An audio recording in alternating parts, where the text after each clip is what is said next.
Andi facendo così con qualche carattere. Ma ti sto lì. এই বর্ষার মধ্যে বন্যা বাদলের মধ্যে আমরা রওনা করছেন কোথাও ভিজে পড়ে আর কইয়ের দাবি বেডি মেনশন লাগিয়া বাড়ি থাকতে পারে বেটারা মা কি হয়েছে কি আপনার যে ব্যান্ড লোক হরছেন কি আপনি একটু কম পেয়েছে আপনার এই বর্ষার মধ্যে নামাইতেছে কাহিনী একটু কুরবানির ভাই আছে আর কয়দিন 2 দিন আজকে আমরা কাছে বাজার না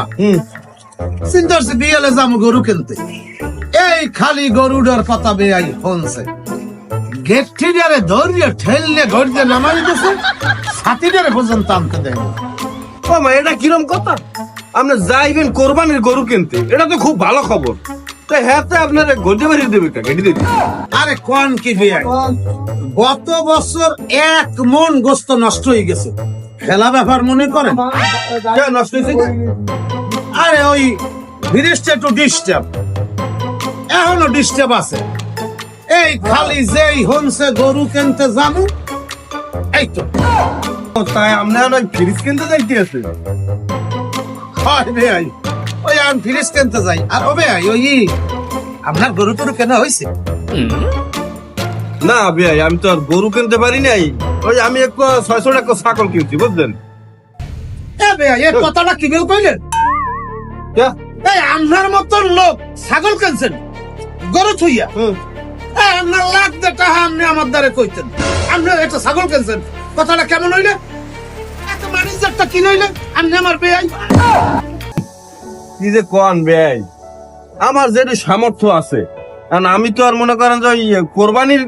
দিয়া সেই গোস্ত ফ্রিজে থুমু না বোঝেন নাই এই না আমার সামর্থ্য মনে করেন একটা ছাগল দেওয়ার আছে আমি একটা ছাগল কিনছি যারা 6 মাসে মনে করেন যে আধা কেজি গোস্ত কিনে খাইতে পারে না হ্যাঁ গোস্ত আমি দিব আমার সামর্থ্য অনুযায়ী ওই ছাগলটা কোরবানি দিয়া যেটু পারি আমার ওই পাড়া প্রতিবেশী যারা আছে হ্যাঁ একটু আমি দিয়ে দিব বুঝছেন তা আমার তো ফ্রিজ মিরিজ লাগে না এই জন্য আর আমি অত বড় গরু কোরবানি দেওয়ার সামর্থ্য আমার নাই আর আমি আর দিও না বুঝছেন আপনারা আছে আপনি ফ্রিজ ভরিয়ে থুইবেন আপনি যাই ফ্রিজ কিনে লইয়া আইনি আপনি গরু জবই দিয়া আপনি ফ্রিজে থুইয়েন ওটার তো মনে করেন বাজারে জবই দেয় না তাই জবই দেওয়াই কয় ওটার আর কোরবানি টোরবানি কেন বুঝছেন বেআই এই আর বেআই আপনার কথাবার্তা হয় না আপনি যান ফ্রিজ না লইয়া ঘরে উঠতে পারবো না বোঝেন না বর্ষায় ভিজা গেলাম কোরবানি হচ্ছে আল্লাহর সন্তুষ্ট লাভের জন্য এবং আপনার পাশে থাকা গরিব প্রতিবেশীর হক অবশ্যই সেটা বিবেচনা করে আমাদের প্রত্যেককে কোরবানি দেওয়া উচিত। ভিডিওটি ভালো লাগলে অবশ্যই আমাদের সাথে থাকবেন। ধন্যবাদ সবাইকে।